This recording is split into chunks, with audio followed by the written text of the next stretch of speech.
En juin 2014, le pape François lance une attaque virulente contre une organisation qui laisse derrière elle un siècle de sang, la mafia. Non sono in comunione con Dio, sono scomunicati. L'excommunication de tous les mafieux secoue l'Italie tout entière. La dernière fois qu'un pape s'en est pris à la mafia, des bombes ont explosé devant les églises. Les mafieux sont profondément religieux. Mais dans ce film, nous montrerons qu'ils témoignent d'un cynisme profond en se servant de la religion pour justifier leur pouvoir. Ils s'en sortent impunément, grâce au mariage de raison et de convenance politique qui a uni étroitement la mafia et l'Église pendant des décennies. Les conséquences de ce mariage contre nature, les mafieux ont pris le contrôle de certaines manifestations religieuses. Des membres du clergé ont été de mèche avec des hommes d'honneur. La Banque du Vatican a blanchi l'argent de la mafia et des prêtres ont été assassinés pour avoir pris position contre les patrons du crime organisé. Maintenant, un divorce dramatique a commencé. Mais comme nous le verrons encore aujourd'hui, certains hommes d'église préfèrent pacifier les boss plutôt que de s'opposer à eux.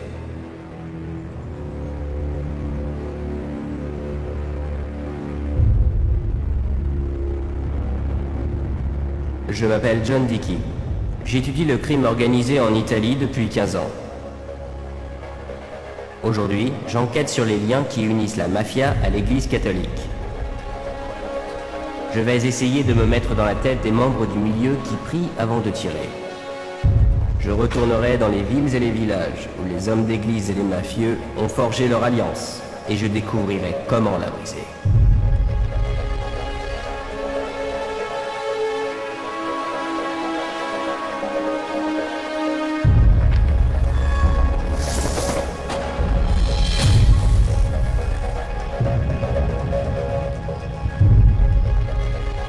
Mon voyage jusqu'à la ligne de front du combat du pape avec la mafia commence au sud de l'Italie. De Naples à la Sicile, le crime organisé est ici une urgence permanente. La Calabre, région au bout de la botte italienne, abrite la mafia la plus dangereuse aujourd'hui, la 'Ndrangheta. Depuis le début des années 90, la 'Ndrangheta a supplanté la mafia sicilienne, Cosa Nostra, en devenant le premier importateur de cocaïne en Europe. La violence est à la base de toutes les actions de la 'Ndrangheta. Des hommes, des femmes et même des enfants ont été tués sans hésitation et sans pitié. C'est ici, en Calabre, que le pape François a lancé son appel. La 'Ndrangheta è questo: adorazione del male e disprezzo del bene comune. Questo male va combattuto, va allontanato. C'est l'assassinat d'un enfant de 3 ans qui conduit le pape François en Calabre. Coco Campolongo avait été confié à son grand-père, un dealer qui s'apprêtait à collaborer avec les autorités. En janvier 2014, Coco et son grand-père sont abattus par un gang d'élite de la 'Ndrangheta. Leurs corps sont brûlés. Ce crime ignoble a poussé le pape François à faire ce qu'aucun autre pape n'a fait auparavant. Il a excommunié les mafieux. Coloro che nella loro vita hanno questa strada a male, strada di male, come sono i mafiosi, non sono in comunione con Dio, sono scomunicati.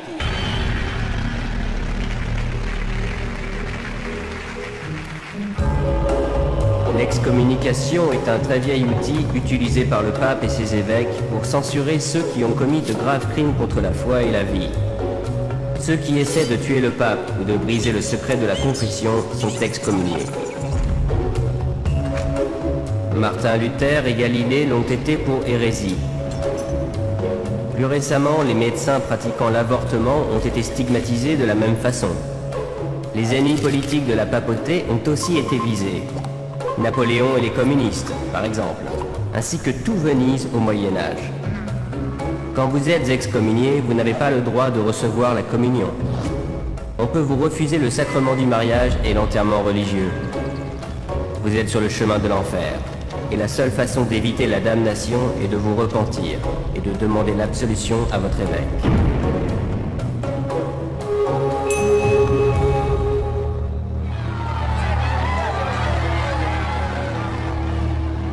Giacomo Galeazzi est ce qu'on appelle en Italie un vaticaniste, un expert du Vatican. Il était présent lors de l'homélie du pape François. C'était au dernier moment, alors qu'il était en route pour aller faire la messe, que le pape a décidé d'ajouter à la main l'excommunication des mafieux à son discours. Cela allait devenir par la suite un cri de ralliement, le temps fort de son voyage en Calabre. Je me suis rendu compte que les prêtres qui étaient présents étaient quelque peu déconcertés, parce qu'ils craignaient que cela ne divise leur communauté. En effet, le pape ne prend pas uniquement les mafieux pour cible. Cette attaque puissante contre les clans de la mafia était un message dirigé contre le monde extérieur au-delà de l'Église. Mais il visait aussi l'intérieur. À partir de maintenant, aucun prêtre, aucun évêque ne peut dire « je ne savais pas ». Les hommes d'église ne pourront plus se cacher dans une zone d'ombre où ils peuvent fermer les yeux sur la provenance de l'argent de la quête. C'est le genre de choses qui se passe dans de nombreuses régions du sud du monde entier. Pas seulement dans le sud de l'Italie, mais aussi dans l'Amérique du Sud, des trafiquants de drogue par exemple.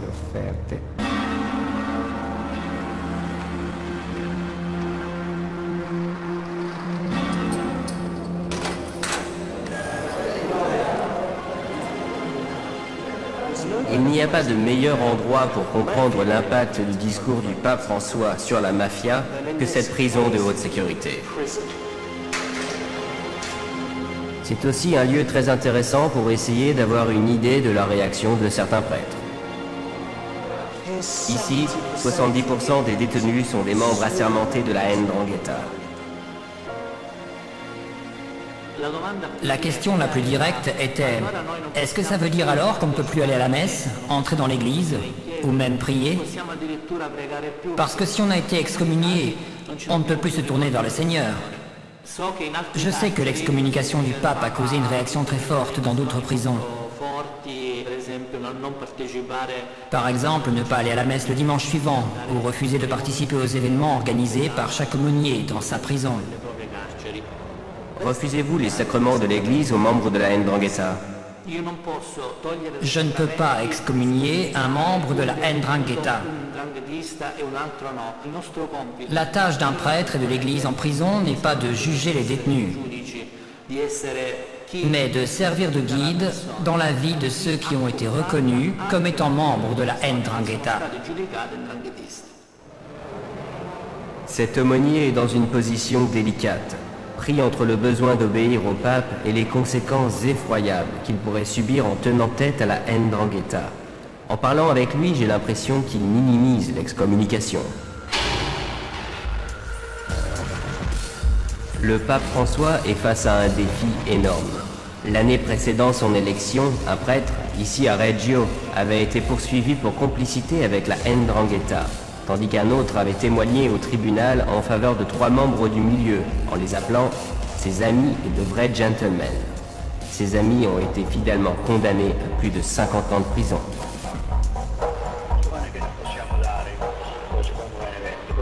Les caméras de surveillance de la police ont même filmé une rencontre entre des patrons de la 'Ndrangheta qui s'est déroulée pendant un pèlerinage au sanctuaire de montagne de Polsi, consacré à la Vierge Marie.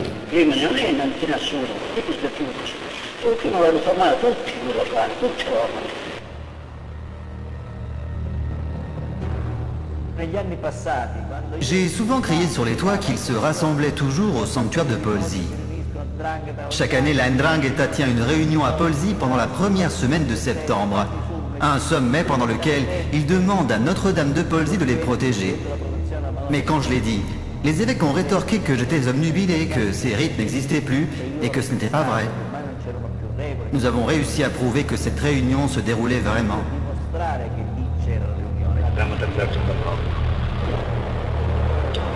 Io la Santa del qualche anno prima di tutti quanti, ma soprattutto del suo Vangelo. Des hommes représentant des patrons du crime se rendaient du monde entier au sanctuaire de Polsi pour accueillir le grand boss Domenico Pedisano et embrasser sa bague. C'est un geste de soumission et une manière de reconnaître son investiture comme patron. Il s'est déroulé un siècle et demi avant qu'un pape excommunie la mafia. Après la visite du pape François, les évêques calabrais ont enfin produit un document dénonçant la 'ndrangheta en utilisant le mot 'ndrangheta pour la première fois. Mais c'était en 2015. Aujourd'hui, malgré l'excommunication du pape, existe-t-il toujours des cas de collusion entre l'Église et la 'ndrangheta? Je pense que oui.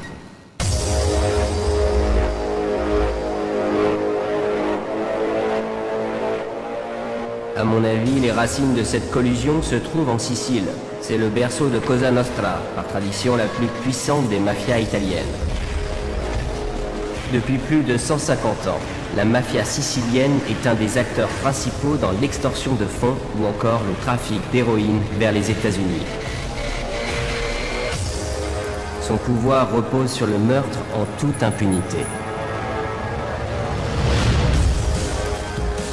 Me voilà replongé dans la période la plus violente de Cosa Nostra, les années 80.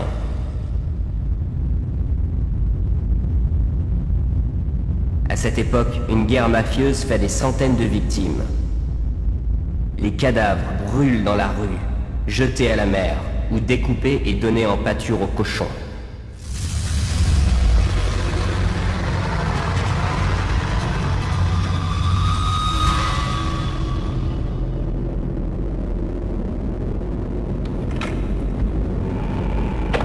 Ricordo un deposito del ferro a Bagheria. In questo posto venivano dati appuntamenti anche a quelle persone che non erano più ritenute affidabili e una volta che arrivavano lì non facevano più ritorno a casa. Voici Bagheria, quartier ouvrier à l'est de Palerme. C'est ici que se trouve l'ancienne clouterie.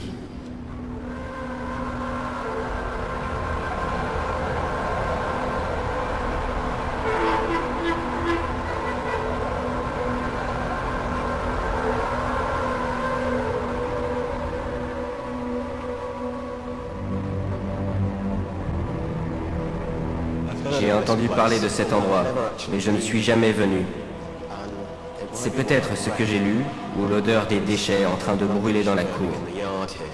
Mais j'ai vraiment la nausée.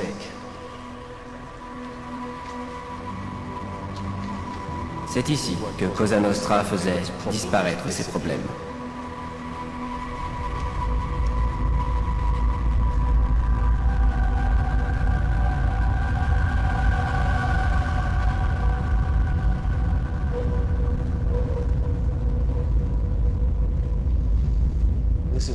C'est une chambre de torture. On amenait les victimes ici. Elles étaient torturées par les mafieux. Il y avait sous le plancher un réservoir rempli d'acide. C'est là qu'on jetait les corps des victimes après les avoir tuées, pour faire disparaître toute preuve. Un mafieux qui a dénoncé ses complices a trouvé l'expression parfaite pour cet endroit. Le camp d'extermination de Cosa Nostra.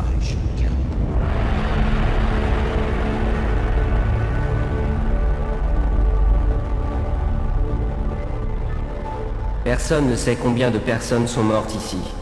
Les murs ne parlent pas. Mais au milieu de l'horreur, l'omerta, la loi du silence, se fissure.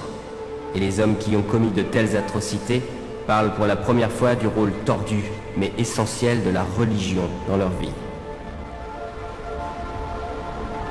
Tra tutti gli uomini d'onore pensiamo tutti di essere un po' cattolici, si vuole fare risalire Cosa Nostra all'Apostolo Pietro. Infatti io appartengo a Cosa Nostra, sono cattolico. È una cosa strana, però tutti gli uomini d'onore abbiamo la Bibbia, tutti ci facciamo i santi. Per esempio guardi una delle regole di Cosa Nostra è non uccidere il venerdì, perché per noi è il giorno di lutto.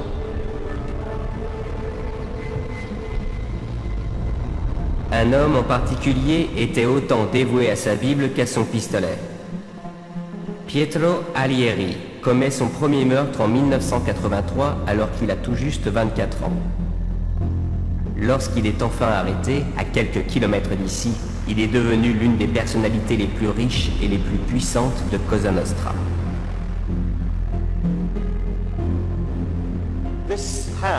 Cette maison appartenait au boss de la mafia, Pietro Alieri, qui avait passé plus de la moitié de sa vie à fuir la police. C'est ici que se trouvait l'une de ses nombreuses cachettes. Comme vous pouvez le voir, elle tombe en ruine maintenant. Ça fait des années que personne n'y a mis les pieds. En fait, l'intérieur n'a jamais été filmé. Le portail est fermé à clé. C'est impossible d'entrer. On va essayer de se glisser à l'intérieur pour voir ce qu'on peut découvrir.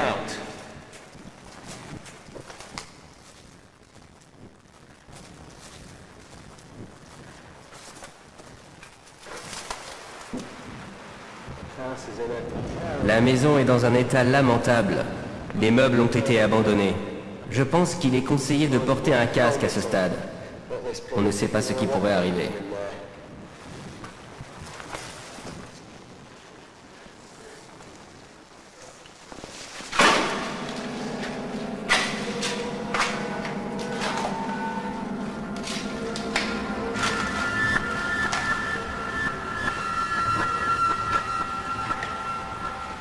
Tout ce désordre et ces crottes de rats donnent à penser que cet endroit a été abandonné précipitamment.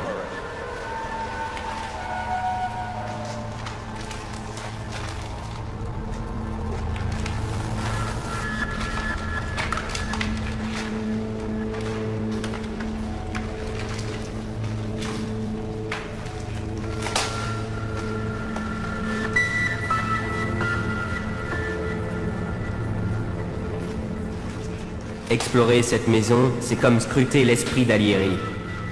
Il est clair que sa foi religieuse n'est pas qu'une façade. C'est un assassin, mais aussi un homme très pieux.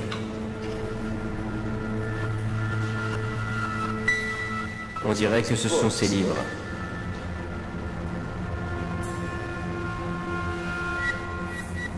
Un livre écrit par un prêtre, le serviteur de la charité. En voici un autre. Voyons voir. Il est dans une boîte. Un livre de liturgie, de prière. Une prière à Saint-Joseph sert de marque-page. Je pense que c'est le genre de livre qui appartiendrait plutôt à un prêtre. Alieri fait ses études au séminaire.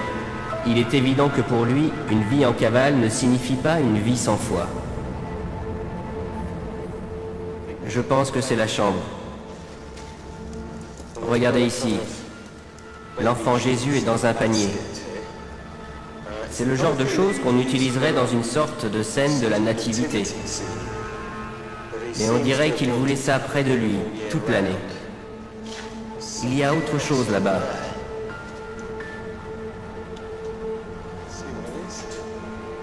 Un souvenir de Lourdes. C'est intéressant. Deux Christs identiques.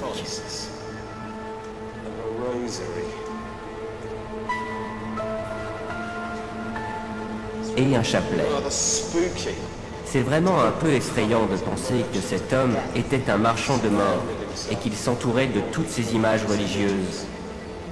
En fait, quand il a été capturé, la police l'a trouvé dans une cachette pourvue d'une véritable chapelle où 4 prêtres ont déclaré fièrement avoir célébré la messe.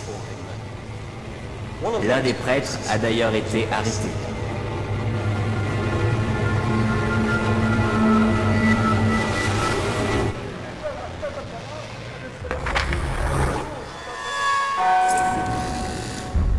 Cosa Nostra entre dans la vie du père Mario Fritita, quand un membre du gang d'Alieri frappe à la porte de son église près des docks de Palerme.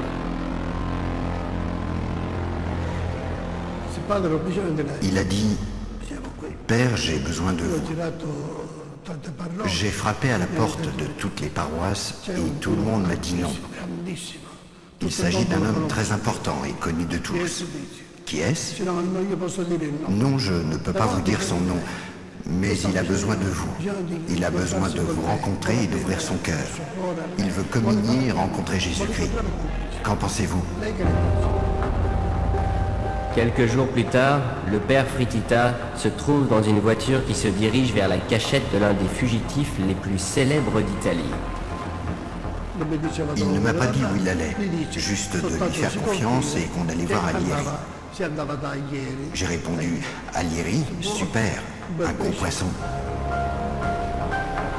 Quand le père Fritita entre dans cette maison aux abords de Bagheria, il découvre quelque chose qu'on ne s'attendrait jamais à voir dans la cachette d'un patron de la mafia. Une véritable chapelle avec un autel, un bénitier, des patènes pour les hosties et des calices pour le vin. Il avait même des prie-dieux. J'étais stupéfait. Où se les était-il procurés? C'est là que j'ai compris que d'autres prêtres lui avaient rendu visite ici. Avant la messe, j'ai entendu sa confession ainsi que celle de 3 autres hommes qui étaient avec lui. J'étais ému.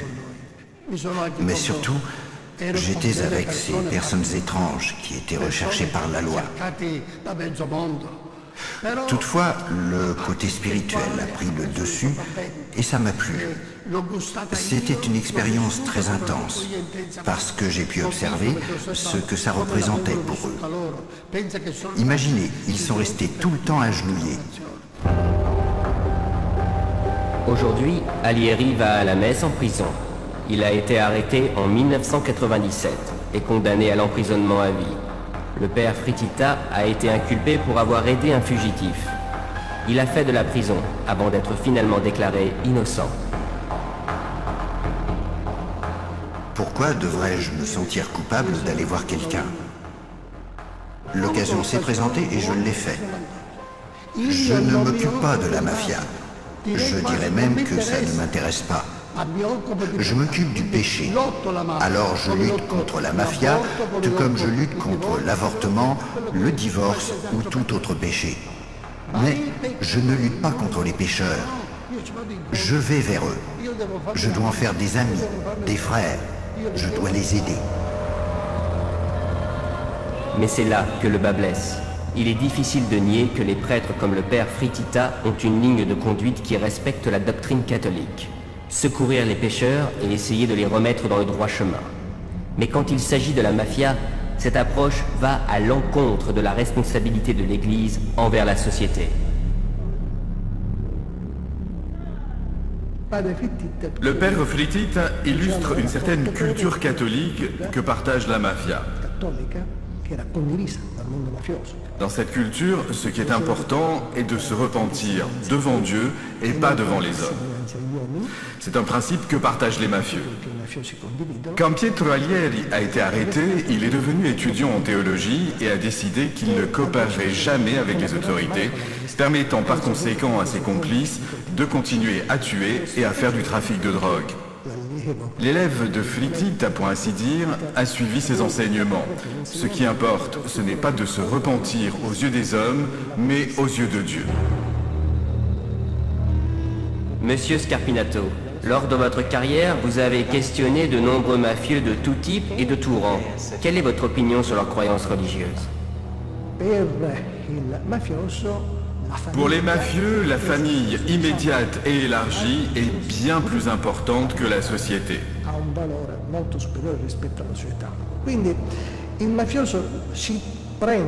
Alors, un mafieux adoptera certains aspects de la culture catholique, comme la notion de rédemption par exemple, ou la moralité sexuelle, ou bien encore les valeurs familiales, et il construira ainsi sa propre relation avec Dieu et la religion. Dentro questo contenitore.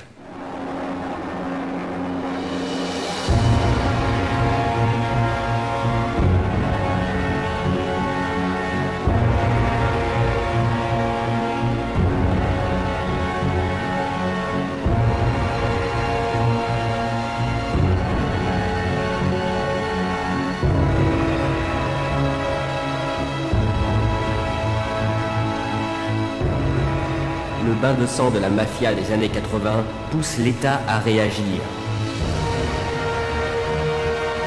La pièce maîtresse de cette action est le maxi-procès de Palerme, qui commence en 1986.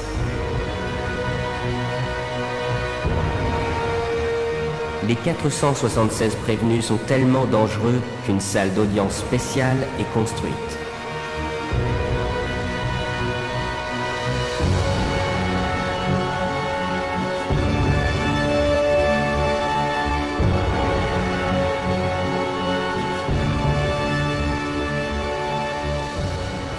Je dois admettre que le simple fait de me trouver ici me donne la chair de poule. Voici la célèbre salle d'audience bunker de Palerme. Ces murs sont faits pour résister aux bombes. Et là-bas, il y avait un couloir menant directement aux entrailles de la prison de la ville pour que les prévenus n'aient aucune chance de s'échapper. Mais ce n'est pas l'architecture impressionnante qui en fait un endroit à part. C'est le poids de l'histoire. Lors de ce procès, les boss de la commission, l'organe de direction de Cosa Nostra, sont jugés pour la toute première fois dans cette forteresse. La plupart d'entre eux affichent leur foi. Des hommes comme Michele Greco, alias le pape, qui prétendait être aussi pieux que les occupants du trône de Saint-Pierre. Quand les juges se retirent pour délibérer, ils profèrent une bénédiction qui fait froid dans le dos. Io desidero farvi un augurio. Io vi auguro la pace, signor Presidente. A tutti voi io auguro la pace, perché la pace è la tranquillità e la serenità dello spirito e della coscienza. È quella che auguriamo anche noi. Che per il compito che vi aspetta, mi deve scusare, signor Presidente, la serenità è la base fondamentale per giudicare. Non sono parole mie, sono parole del nostro Signore. C'est lors de ce procès que des informateurs de la mafia révèlent le rituel initiatique de l'organisation. L'induction que les mafieux appellent baptême. Ils expliquent que le néophyte doit se piquer un doigt et faire couler son sang sur l'effigie d'un saint, qui est ensuite brûlé. Pendant ce temps, le nouvel homme d'honneur doit jurer que s'il trahit Cosa Nostra, sa chair brûlera comme cette effigie. Entrer dans Cosa Nostra, c'est comme se convertir.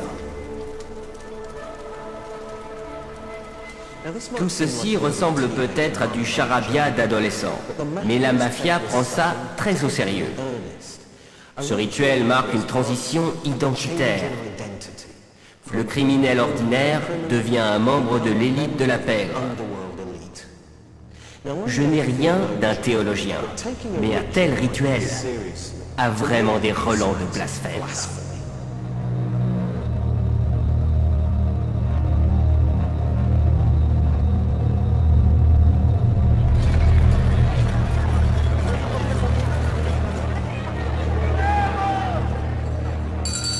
Le pape François va avoir du mal à convaincre les mafieux que leur version de la foi n'ouvre pas les portes du paradis.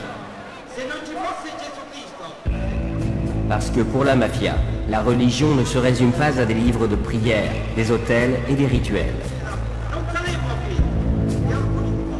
Chaque février, 1 million de personnes se réunissent à Catane, dans l'est de la Sicile, pour la fête de Sainte-Agathe.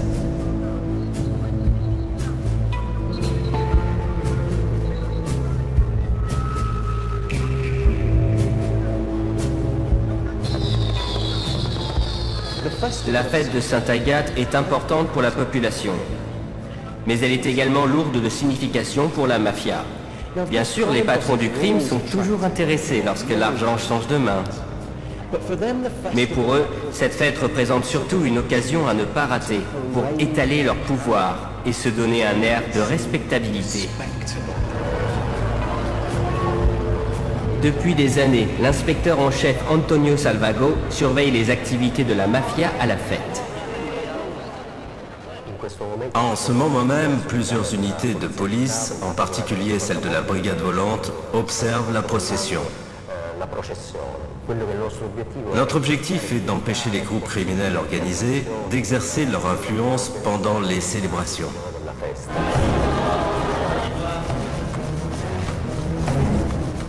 Il existe diverses organisations mafieuses en Catane.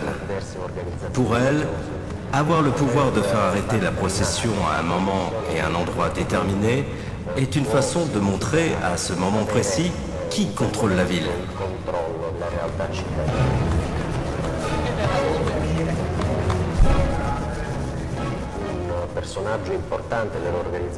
Une personnalité importante de la mafia de Catane a même réussi à détourner un des candélabres géants de la procession vers la périphérie de la ville, loin de son trajet habituel. Son objectif était d'affirmer la dominance du gang Santa Paola Ercolano sur une partie de la ville, qui est sa place forte depuis longtemps.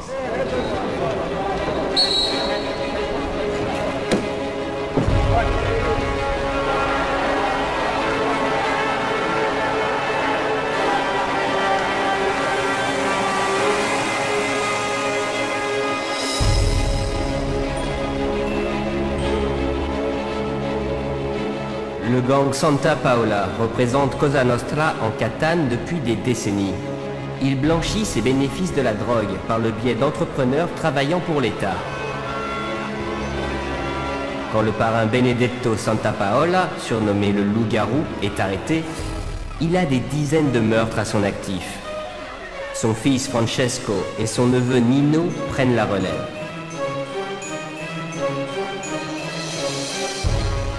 Ces photos ont été prises pendant la fête. Ici, la police a reconnu Francesco et Nino Santa Paola qui portent les reliques de la sainte. Sur celle-ci, il y a même un membre du milieu qui s'est hissé sur le char et qui occupe la place traditionnelle du prêtre. C'est ainsi que la fête de Sainte-Agathe, le troisième plus grand événement de ce type au monde, est devenue le premier à passer en jugement pour ses liens avec la mafia.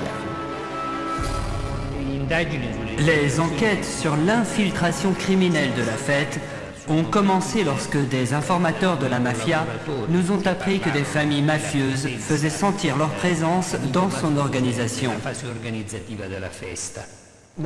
Pendant votre enquête, vous avez également parlé à l'évêque de Catane de l'époque. Que vous a-t-il dit ? Lors du procès, nous n'avons pas reçu de réponse claire de l'évêque de l'époque, l'évêque Bomarito.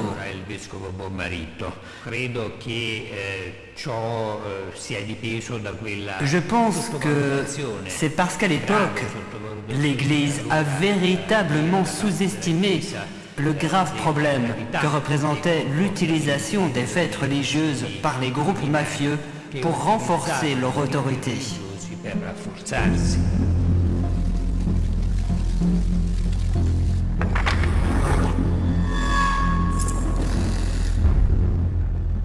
Michele Penisi est l'évêque de Montréal, le diocèse le plus grand et le plus riche de Sicile. Il a été menacé par la mafia et a pris position contre son infiltration dans les célébrations religieuses. Ici à Montréal, j'ai promulgué un décret interdisant aux membres de la mafia d'intégrer les confréries qui organisent les fêtes religieuses. L'Église est-elle unie dans son soutien à votre prise de position ? Tous les évêques n'ont pas entériné mon décret. La majorité du clergé, ainsi que les confréries, l'ont accepté de bonne grâce. Mais on a rencontré aussi de la résistance. Cette résistance est rarement directe. Elle est souvent sournoise. C'est tout simplement pour avoir une vie tranquille, ou pour ne pas faire de vagues. Parce que de nombreux mafieux sont des bienfaiteurs des églises locales. Ils sponsorisent les fêtes religieuses en payant par exemple les feux d'artifice. Et souvent, parce que la mafia exerce son pouvoir sur la ville, c'est parfois plus pratique.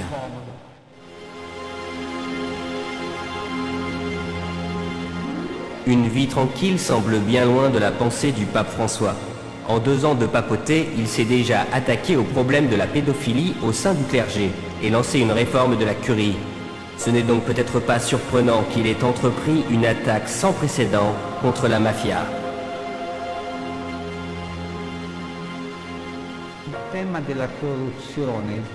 Les questions de corruption, de criminalité, d'illégalité sont intimement liées dans la vision de Bergoglio et dans son approche de l'injustice sociale.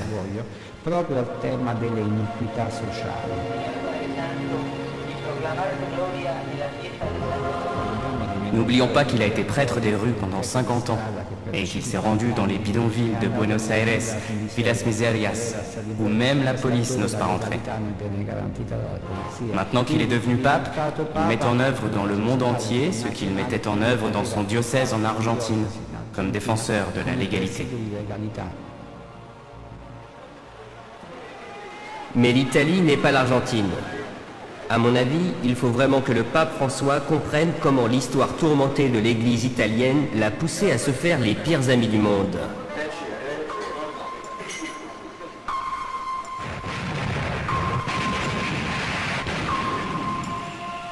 Le pacte contre nature entre l'Église et la mafia s'est forgé suite à la Seconde Guerre mondiale. Les Alliés ont libéré la Sicile du fascisme. Mais le chaos de la guerre a permis à la mafia d'avoir la mainmise sur des armes, le pouvoir et l'argent. Dans ce rapport secret de l'époque, le chef du gouvernement militaire allié admet que naïvement, les Américains ont remplacé les maires fascistes de nombreux villages et villes par des mafieux. Ce deuxième rapport secret montre comment la mafia s'est rapidement approprié des quantités énormes d'arsenal militaire, y compris, c'est écrit, des mitrailleuses, des lanceurs de mortiers, de l'artillerie légère, des mines et d'importantes réserves de munitions. Les Alliés font de leur mieux pour rectifier la situation, mais la mafia s'attaque déjà à son prochain objectif, se faire des amis en haut lieu. Pour cela, elle va s'aligner avec l'Église catholique contre un ennemi commun, le communisme.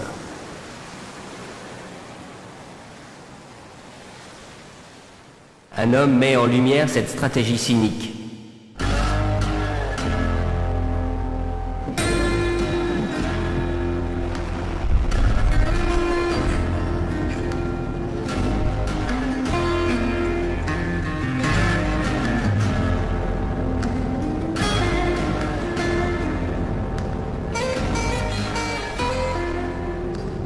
Michele Navarra était patron de la mafia et aussi médecin. Il s'entendait tellement bien avec les Alliés qu'ils lui ont donné un contrat exclusif pour utiliser leurs vieux véhicules militaires et créer une compagnie d'autocars. C'est aujourd'hui la plus grande de Sicile. En fait, c'est celle qui relie Palerme à la ville natale du docteur Navarra, Corleone.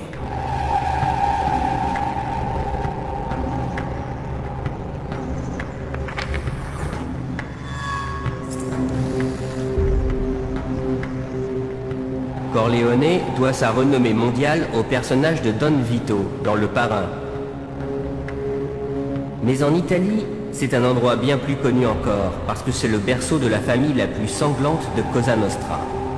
À la fin de la Seconde Guerre mondiale, Michele Navarra est aux commandes de la ville. Après la compagnie d'autocars, son projet suivant est le terrorisme politique, une attaque sur des paysans de gauche.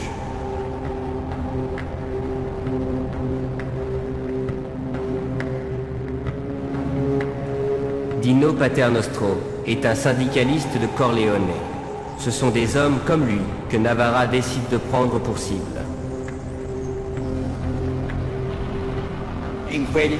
Au lendemain de la guerre, la Sicile était divisée. D'un côté, le mouvement paysan, constitué de milliers et milliers de pauvres gens de la campagne qui avaient toujours rêvé de posséder un terrain. De l'autre, les grands propriétaires terriens qui craignaient de perdre leurs anciens privilèges féodaux. Ces derniers se sont adressés aux mafieux qui géraient leur domaine pour les aider à conserver le pouvoir. En tant que patron de la mafia de Corleone, Michele Navarra était le point de référence des grands propriétaires terriens soucieux de faire cesser le mouvement paysan par tous les moyens. Les élections de 1948 offrent à Michele Navarra l'occasion de se faire davantage d'amis politiciens. C'est le premier scrutin national en Italie depuis le début de la guerre froide. Les électeurs doivent choisir entre les communistes et les chrétiens démocrates, soutenus par l'Église. Michele Navarra s'est rangé aux côtés des chrétiens démocrates.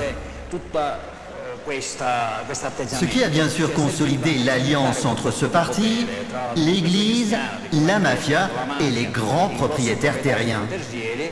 Leur objectif était de contrecarrer coûte que coûte le péril rouge. À Rome, le pape Pie VII intervient en excommuniant tous les communistes. À Corleone, Navarra et son gang rejoignent aussi la croisade anticommuniste. Un mois avant les élections, il tue le chef de file des paysans, Placido Rizzotto, qui a combattu aux côtés de la résistance contre les nazis.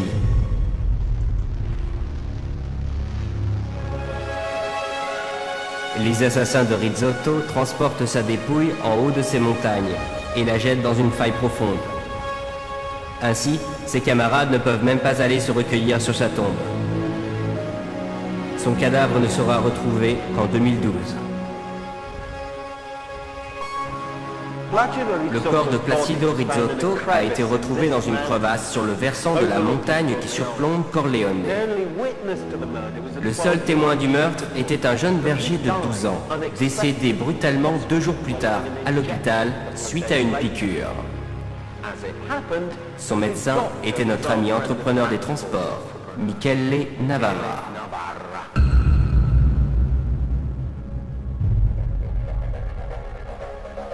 Un mois plus tard, c'est l'ouverture des bureaux de vote. À Corleone, comme dans le reste de la Sicile, le clergé et les patrons du crime mènent de front la lutte contre le communisme et soutiennent les mêmes candidats. Le pacte implicite de la mafia avec le pouvoir politique est récompensé par une victoire écrasante des chrétiens démocrates. L'Église et les patrons comme Navarra bénéficient tous à présent d'une protection politique durable. Michele Navarra était un fidèle de cette église de Corleone et un bienfaiteur généreux. Au moment des élections, il a récolté des voix pour les chrétiens démocrates. Alors, quand il est enfin passé de vie à trépas, son corps criblé de 96 balles, l'Église a récompensé sa dévotion de toute une vie par des obsèques somptueuses.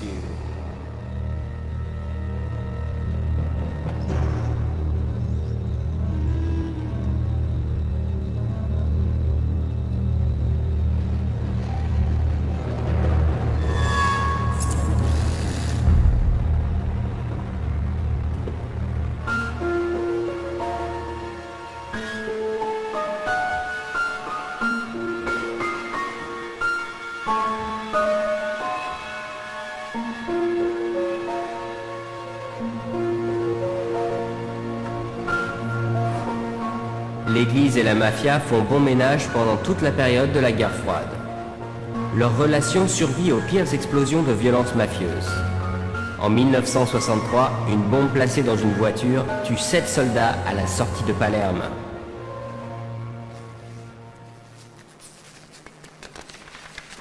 Le Vatican exige que l'Église sicilienne réagisse.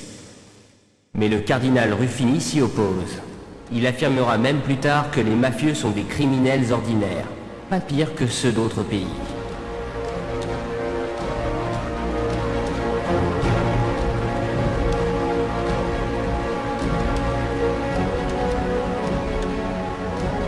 J'ai demandé à l'évêque Mogavero, l'un des combattants les plus véhéments de la mafia, d'essayer de clarifier la position de Ruffini.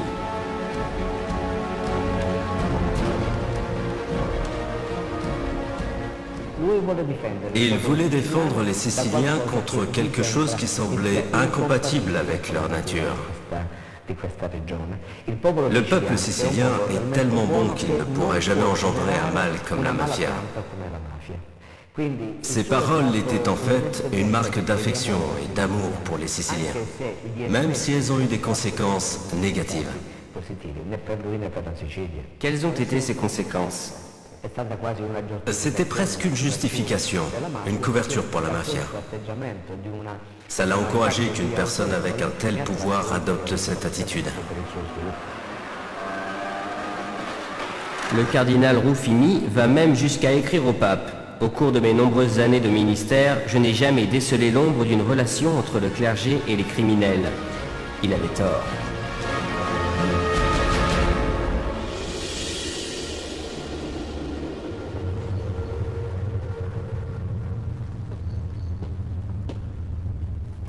Un matin de septembre 1980, deux hommes se sont rendus à ce monastère alors que les frères venaient de finir de célébrer la messe.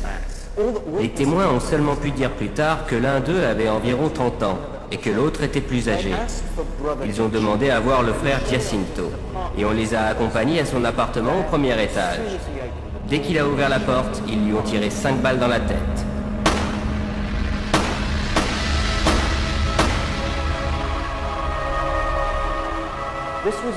Ce meurtre a laissé entrevoir un mode de relation sinistre entre la mafia, les politiciens et l'Église. La victime, le frère Giacinto, n'a rien d'un moine ordinaire. Il s'est allié à un gang de la mafia et a été supprimé par un autre. Quand les policiers trouvent son cadavre dans son appartement de 7 pièces, ils comprennent qu'il a une interprétation assez souple de son vœu de pauvreté. Il vivait dans le faste, à l'inverse de ses frères moines. Il avait des habits faits sur mesure, des parfums français, des bouteilles de whisky et un pistolet, ainsi que 4 millions de lire en liquide. C'était beaucoup d'argent à l'époque. Le frère Giacinto avait un vaste réseau de contacts avec les politiciens, la société et bien sûr la mafia.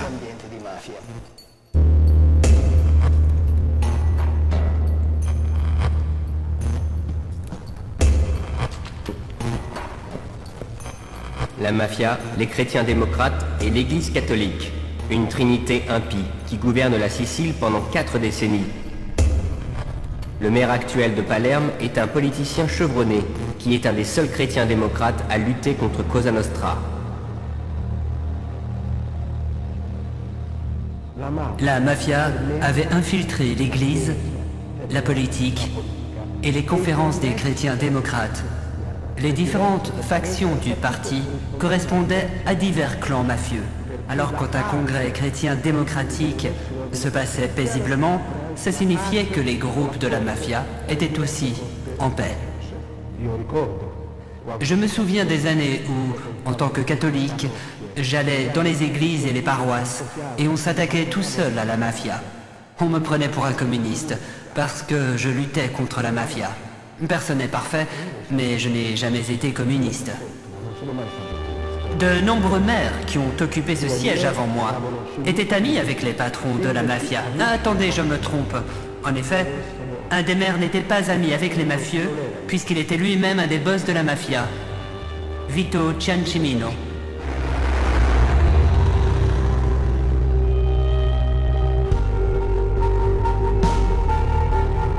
Vito Ciancimino est le tout premier politicien à être incarcéré pour complicité avec la mafia.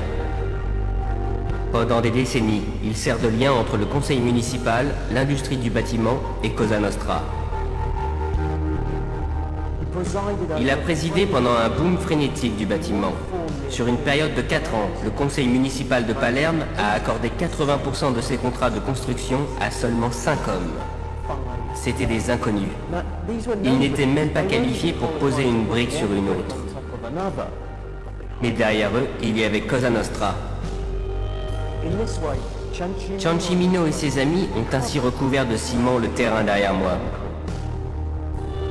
Aujourd'hui, on se souvient encore de cette époque, baptisée le sac de Palerme.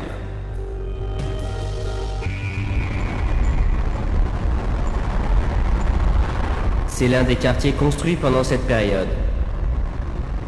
Je voulais voir de mes propres yeux l'héritage laissé à Palerme par Vito Ciancimino. Ici, la mafia n'appartient pas au passé. Cette zone est tellement dangereuse. On nous a dit que ce serait une mauvaise idée de filmer sans avoir au moins la permission d'un patron local.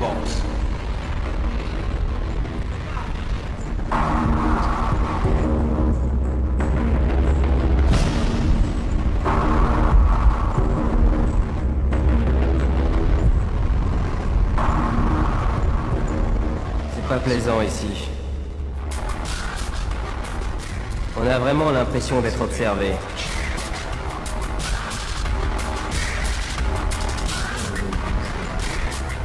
Il est évident qu'il y a des guetteurs qui surveillent.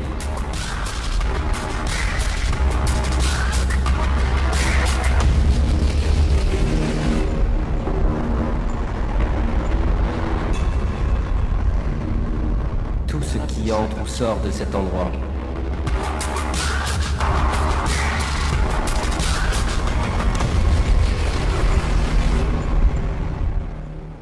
En 2009, le fils de Vito Ciancimino, Massimo, décide de collaborer avec les autorités.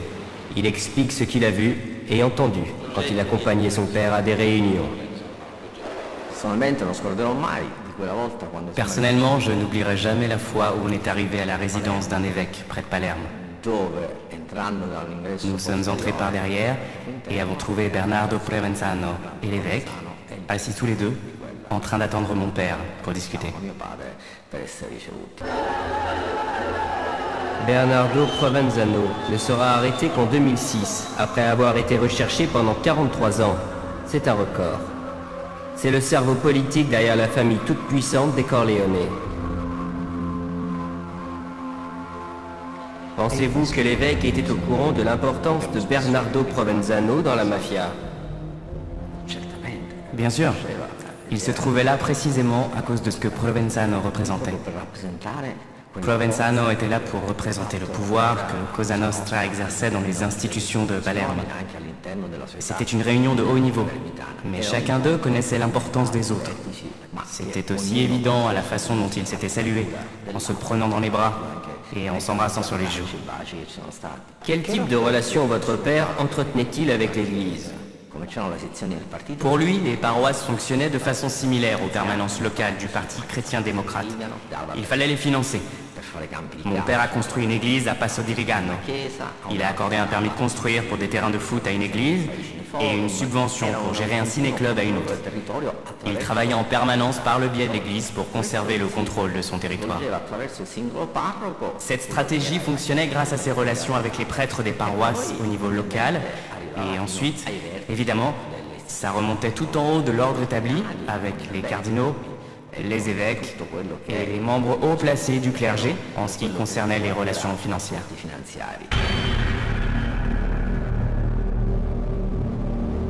L'influence de Vito Ciancimino s'étend jusqu'à Rome. D'après son fils, le politicien préféré de la mafia s'y rend presque tous les mois pour déposer de l'argent sale à la Banque du Vatican, l'IOR.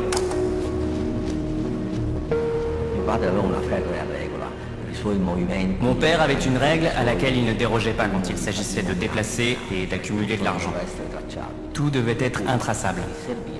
Alors il utilisait des institutions qui pouvaient garantir qu'il n'y aurait aucune trace et qui n'imposaient aucune limite sur les transactions en liquide.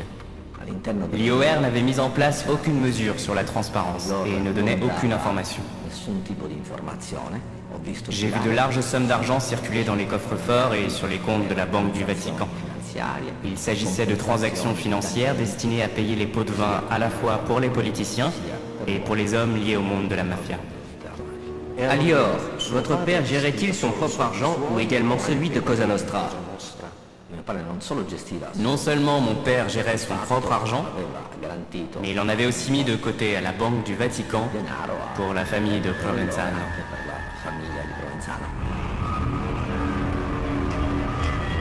Certains remettent en cause la fiabilité de Massimo Ciancimino comme témoin, mais les procureurs généraux pensent qu'il est digne de confiance.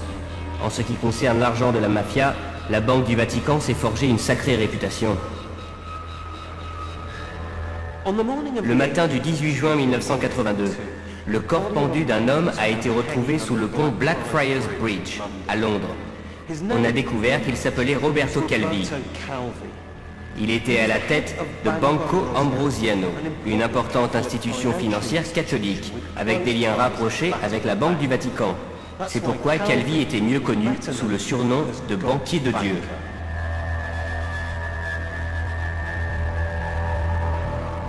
L'enquête autour du meurtre de Calvi révèle qu'il faisait transiter des fonds de la mafia par sa banque.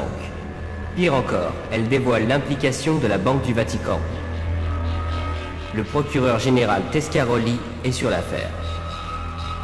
L'associazione mafiosa, denominata Cosa Nostra, Cosa Nostra a effectué des opérations de blanchiment d'argent énormes par le truchement de Banco Ambrosiano et de la Banque du Vatican. En particulier, nous avons la preuve que les rançons d'enlèvement de la mafia ont été déposées et se sont accumulées dans la banque de Roberto Calvi.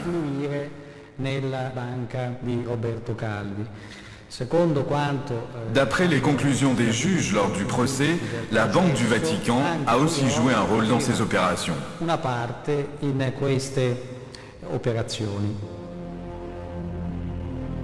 Calvi a de puissants appuis au sein du Vatican, notamment le président de la Banque du Vatican, un homme qui a précédemment servi de garde du corps au pape et qui a l'entière confiance de Jean-Paul II, l'archevêque Paul Marcinkus. Ils avaient contribué ensemble à la création aux Bahamas de l'agence de la Banco Ambrosiano avec un siège à Nassau.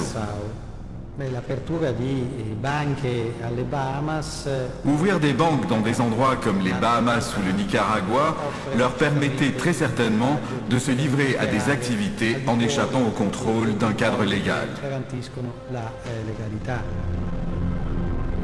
Mais en 1981, Banco Ambrosiano est au bord du gouffre. Marcinkus réagit en faisant couvrir ses dettes par la Banque du Vatican. Mais il est trop tard. La banque de Calvi plonge dans la faillite.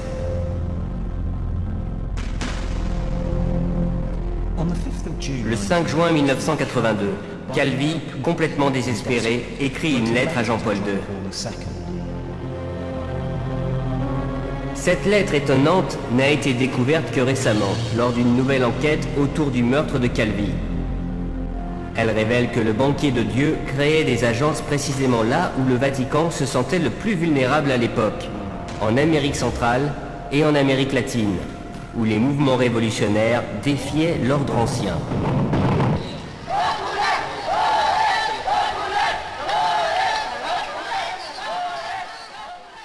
Calvi explique que l'effondrement de sa banque causerait une catastrophe d'une ampleur inimaginable pour l'Église. Calvi poursuit en demandant de l'aide, puis menace de dévoiler les opérations secrètes qu'il a menées pour le compte du Saint-Siège. De nombreuses personnes veulent savoir si j'ai fourni des armes ou autre chose au régime sud-américain qui combattait notre ennemi commun. Mais je refuse qu'on me fasse chanter, et je ne ferai pas chanter qui que ce soit. 13 jours plus tard, Calvi était assassiné.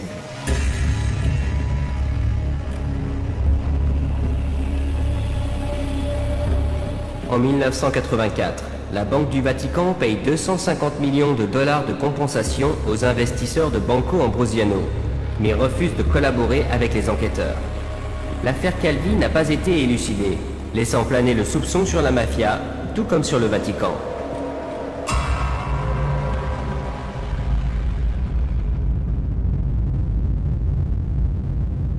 Tandis que le scandale Calvi engloutit la place Saint-Pierre, la guerre est de retour en Sicile. Les clans mafieux les plus cruels décident de prendre le contrôle de Cosa Nostra. Pendant une décennie sanglante, plus de 1000 personnes trouvent la mort. Les boss de la mafia, leurs soldats et leurs proches sont abattus sans pitié au fur et à mesure que les Corleonesi exterminent leurs rivaux. Et quiconque ose tenir tête à la mafia se retrouve aussitôt dans la ligne de mire. Juges, policiers, médecins, journalistes et politiciens honnêtes sont tués.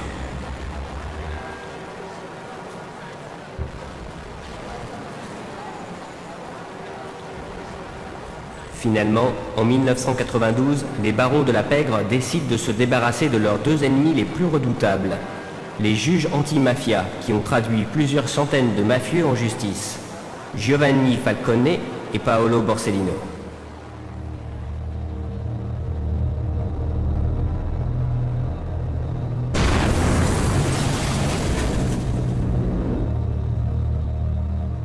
Les bombes qui les tuent à 2 mois d'écart suppriment également l'épouse de Falcone et 8 gardes du corps courageux.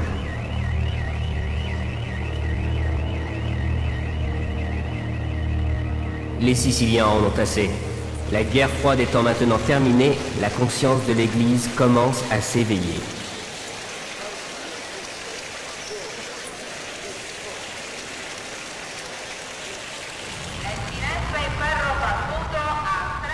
Nous sommes à Brancaccio, une banlieue de Palerme où il y a par endroits des niveaux de pauvreté semblables à ceux du tiers-monde. Mais c'est ici qu'un prêtre s'est mis à parler après plusieurs décennies d'un silence confortable de la part de l'Église.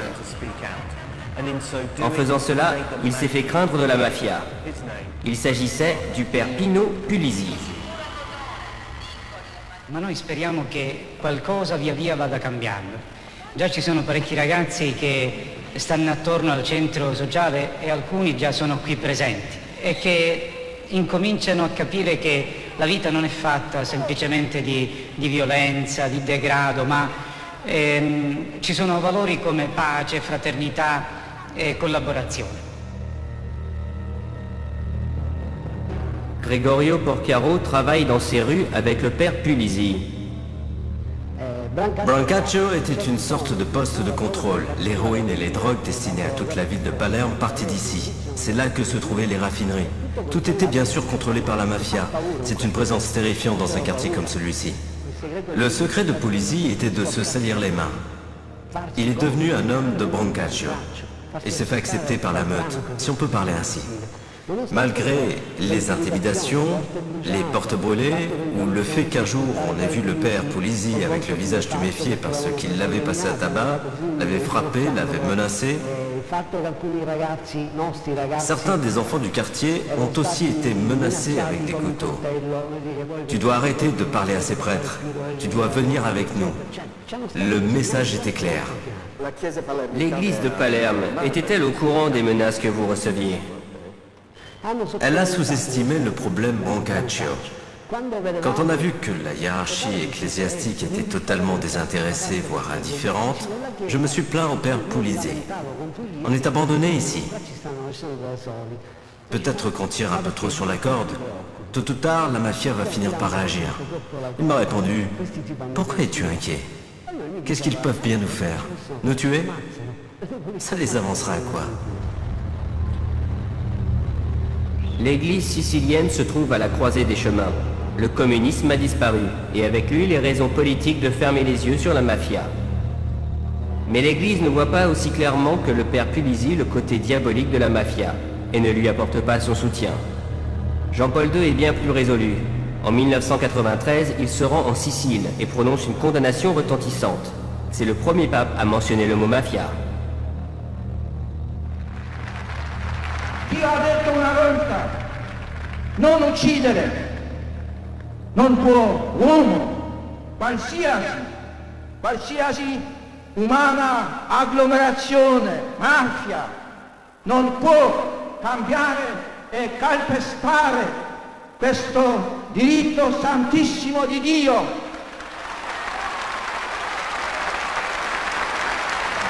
Lo dico ai responsabili. Lo dico ai responsabili, convertitevi, una volta verrà il giudizio di Dio.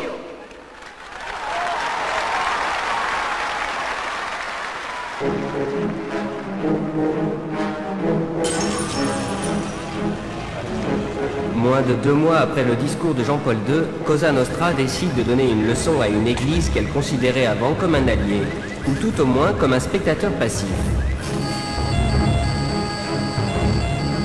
Des bombes explosent devant 2 des plus importantes et des plus belles églises de Rome. 2 mois plus tard, la mafia s'occupe du père Pino Puglisi. Le père Puglisi avait passé une journée un peu particulière. C'était son anniversaire. Il nous avait dit qu'il ne voulait pas de fête, ni qu'on lui rende visite. Il était là-bas tout seul. Il est arrivé. Voilà sa porte. Il a mis la clé dans la serrure et il s'est rendu compte qu'il y avait quelqu'un derrière lui. Il s'est retourné pour lui faire face. C'était le commando qui était venu le tuer. Ils lui ont dit « Père, c'est un cambriolage. Le père Polizzi les a stupéfiés en leur disant avec le sourire qui le caractérisait qu'il les attendait. Il a dit « Je m'y attendais ». Son assassin, Salvatore Grigoli, qui avait un pistolet à la main, lui a tiré une balle dans la tête. Il a chancelé pendant un instant, puis il est tombé ici.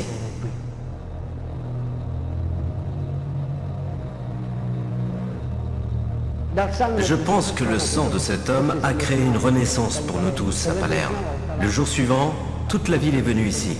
Elle a montré qu'elle en avait assez de cette lâcheté, de cet abus de pouvoir, de cette arrogance, de cette violence. La mafia s'était trompée.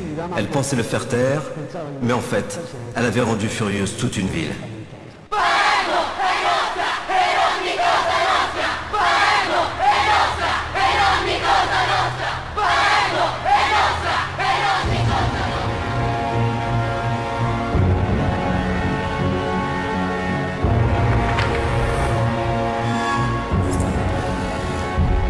Don Pino Puglisi est béatifié peu après le début du pontificat du pape François. Il est déclaré martyr. Dans le langage de l'Église, cela signifie que celui qui l'a tué est l'ennemi de l'Église, le diable incarné. Cari fratelli e sorelle, ieri a Palermo è stato proclamato beato Don Giuseppe Puglisi, sacerdote e martire.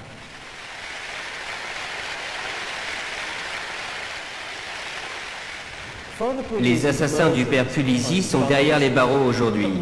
Mais les mafieux continuent à occuper les bancs de l'église et leur influence toxique s'étend même jusqu'à la place Saint-Pierre.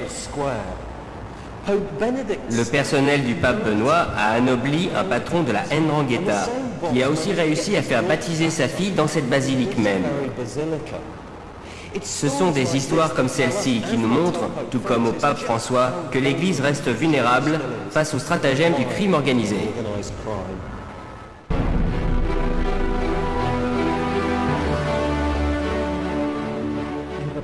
La relation entre l'Église et la mafia n'est qu'un chapitre d'un livre bien plus épais, intitulé « La relation entre l'Église et le pouvoir ».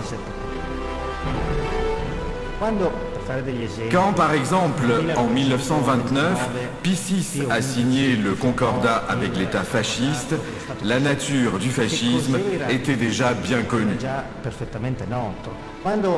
Quand l'Église catholique a signé le concordat avec l'Allemagne d'Hitler en 1933, le caractère antisémite des politiques du Führer était tout à fait clair.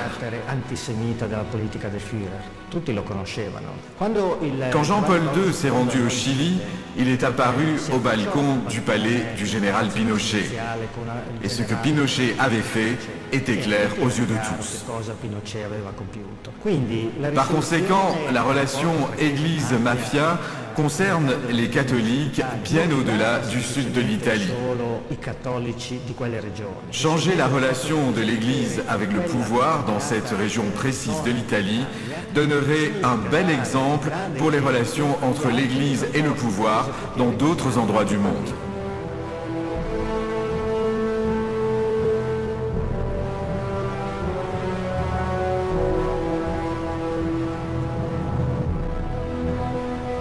Le pape a peut-être excommunié la mafia, mais je me rends compte que de nombreux prêtres restent incertains quant à ce qu'ils sont censés faire à ce sujet. Ce qui est exaspérant, c'est que l'Église peut vraiment changer les choses en ce qui concerne la lutte contre les mafias. Par exemple, en 1993, quand Jean-Paul II a condamné Cosa Nostra, plusieurs membres du milieu ont décidé de renoncer à leur vie de criminels et de tout confesser aux autorités. C'est grâce à ces témoignages que les procureurs ont pu frapper le système mafieux en plein cœur. Le père Luigi Ciotti est le fondateur de ce qui est aujourd'hui la plus grande association de victimes de la mafia. Marginalisé par sa propre église pendant des décennies, il connaît bien le défi qui se présente au pape François. L'Église doit créer des conditions, ce que le pape est en train de faire, où nous pouvons être libres de dénoncer la violence, les abus et l'arrogance d'un système qui continue à piétiner la dignité et la liberté des gens. Nous le voyons par nous-mêmes. C'est tangible que dans les endroits où existe ce pouvoir mafieux violent, les gens ne sont pas libres. Ils ont peur et sont désorientés. C'est une sorte de loi du silence. Mais l'Église, aussi, doit mettre de l'ordre dans ses affaires.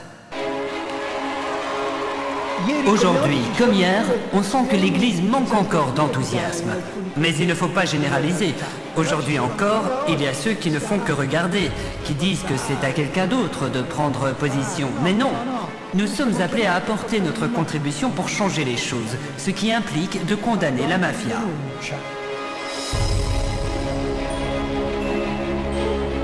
La lutte du pape François contre la mafia est aussi une lutte pour les cœurs et les esprits de tous les catholiques dans les bastions de la mafia.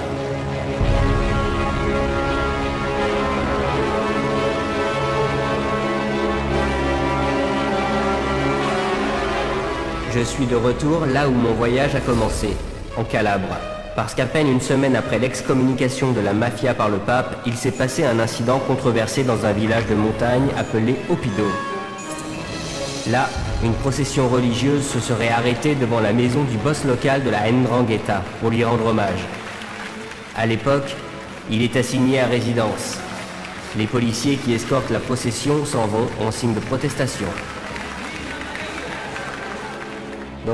C'était le 2 juillet 2014 à Oppido qu'on a pu pour la première fois mesurer la réaction de la 'Ndrangheta face à l'excommunication du pape. C'était la date de procession de la Vierge Marie que la 'Ndrangheta considère comme un symbole qu'ils utilisent pour communiquer avec le village.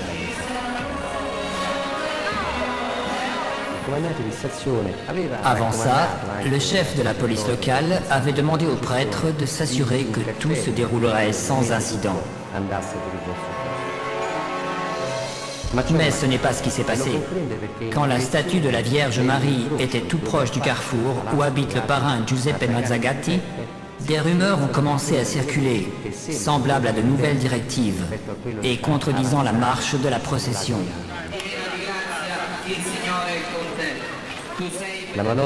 Puis la statue s'est arrêtée, s'est tournée vers la maison d'un homme qui était emprisonné à vie, et s'est inclinée.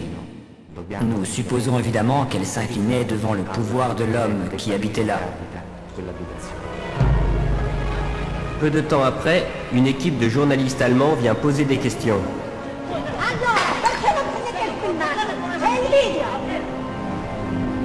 Allora, a me non me ne frega niente, prendete se no,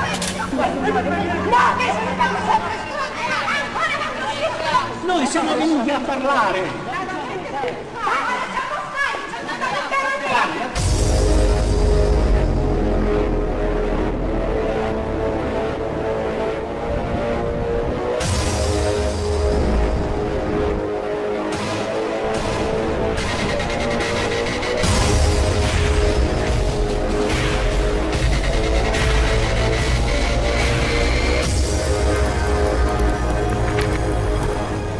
Les bunkers souterrains que les patrons du crime ont construits pour échapper à la loi illustrent au mieux la détermination de la 'Ndrangheta à conserver sa mainmise sur la Calabre. Certains s'étendent sous des villages entiers, reliant les maisons les unes aux autres. Il a fallu creuser des mois pour les construire, et personne ne semble jamais avertir les autorités.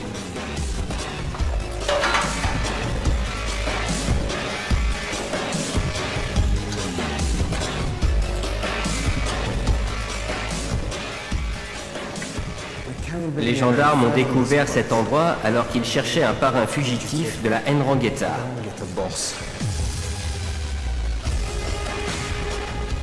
Il était déjà parti quand ils sont entrés en force.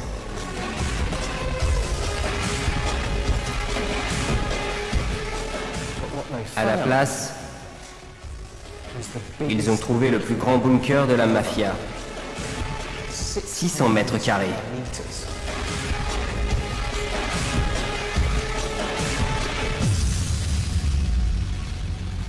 On pourrait y vivre pendant des mois.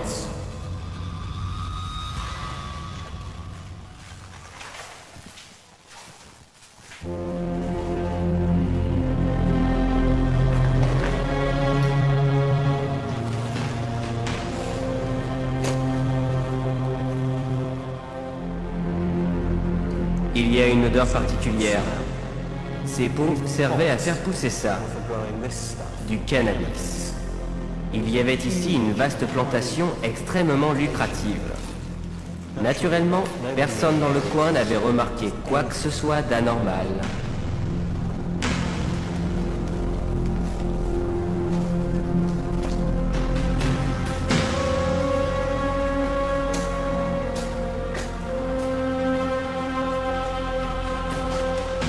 C'est un endroit comme celui-ci qui nous fait vraiment comprendre que ces personnes consacrent leur vie à la criminalité.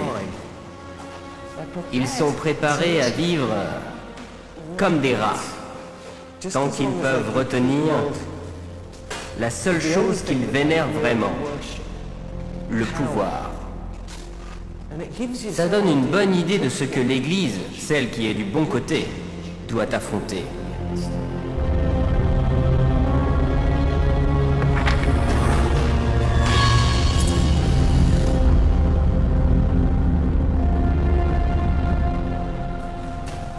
Ce n'est pas le genre de pente qu'on voudrait descendre en voiture sans frein. Mais en haut, la 'Ndrangheta a coupé le câble de frein d'une camionnette utilisée pour transporter des handicapés. Précisément pour qu'elle ait un accident en descendant ici. Mais pourquoi ont-ils fait ça? La réponse, c'est un prêtre qui est en première ligne de la lutte contre le crime organisé.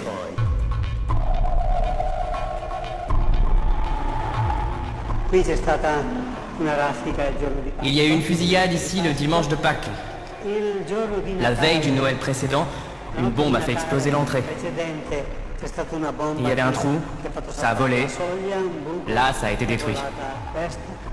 Et le premier dimanche du carême, ils ont tiré sur la maison. La police a expliqué qu'ils agissent ainsi pendant les fêtes religieuses pour faire passer le message que c'est le prêtre qui est visé. Le père Panizza est un ancien ouvrier d'usine. Il vient en Calabre pour travailler avec les handicapés. Il découvre vite ce que ça signifie de vivre avec la mafia sur le pas de sa porte. Comment et quand la 'Ndrangheta s'est manifestée pour la première fois? La 'Ndrangheta est arrivée pour la première fois quand, afin de gagner notre vie, on avait ouvert un petit atelier pour fabriquer des objets, en bois, en cuivre et en fer. 15 jours après l'ouverture, 2 jeunes, d'environ 16 ou 17 ans, sont arrivés et m'ont demandé de l'argent pour leur ami en prison. Je n'ai pas compris ce qu'ils voulaient. Je sais à présent ce que c'était. Quand ils sont venus me demander de l'argent pour leur ami en prison, c'était du racket de protection. Je suis resté planté là. Un des gars qui travaillait avec nous avait compris. Il a pris un bout de métal et il les a frappés. Je lui ai demandé, mais Franco, qu'est-ce qui te prend? Après ça, ils ont tiré sur les fenêtres, les plus éloignées, où se trouve mon bureau. Ensuite, l'aumônier de la prison m'a appris que d'après les dernières rumeurs, je serais le prochain à être tué. D'autres prêtres m'ont dit, tu l'as bien cherché, tu ne crois pas? Comme si j'avais demandé qu'on me tire dessus, qu'on me fasse exploser. Donc, si vous vous taisez, si vous célébrez les baptêmes et les confirmations, les processions, ça veut dire que vous ne l'avez pas cherché. Le père Panizza en redemande. Avec ses paroissiens handicapés, il prend possession d'un appartement que l'État a confisqué à une famille de la mafia. Personne d'autre n'y aurait touché. Au départ, même le serrurier refuse de venir changer les serrures. Ensuite, il y a les bombes. Puis les balles. J'ai vu de mes propres yeux comment la 'Ndrangheta surveille tous les faits et gestes du père Panizza.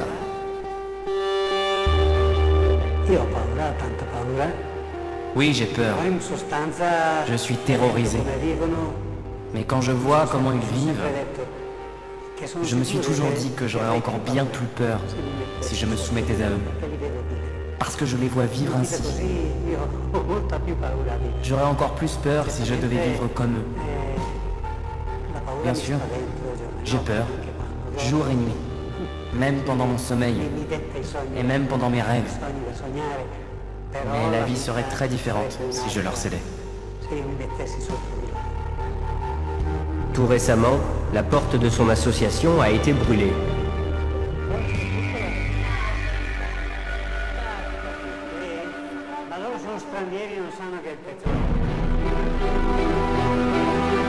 Le courage du père Panizza est exemplaire. C'est l'un des soldats d'élite du pape François dans la lutte contre la mafia.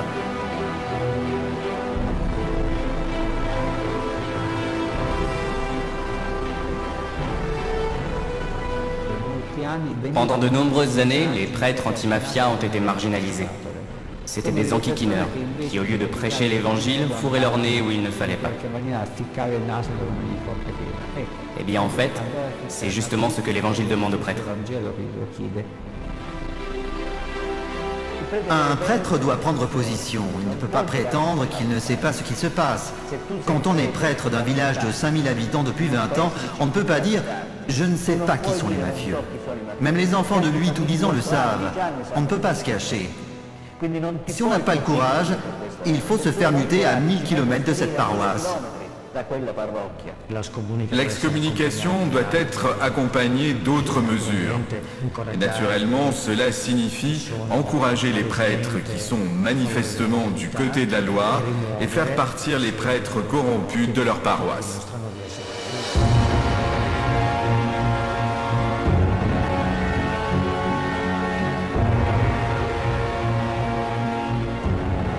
Quand il s'agit de la mafia, l'Église catholique a de nombreux péchés sur la conscience.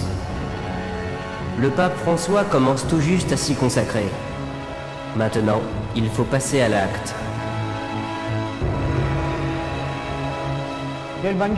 Dans l'Évangile, Jésus rencontre Zachée. C'est un collecteur d'impôts, un peu comme le boss de la mafia locale, dirons-nous.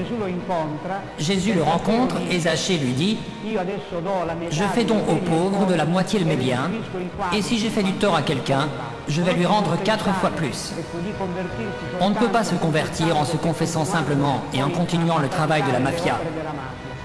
L'important, c'est de changer sa vie quotidienne.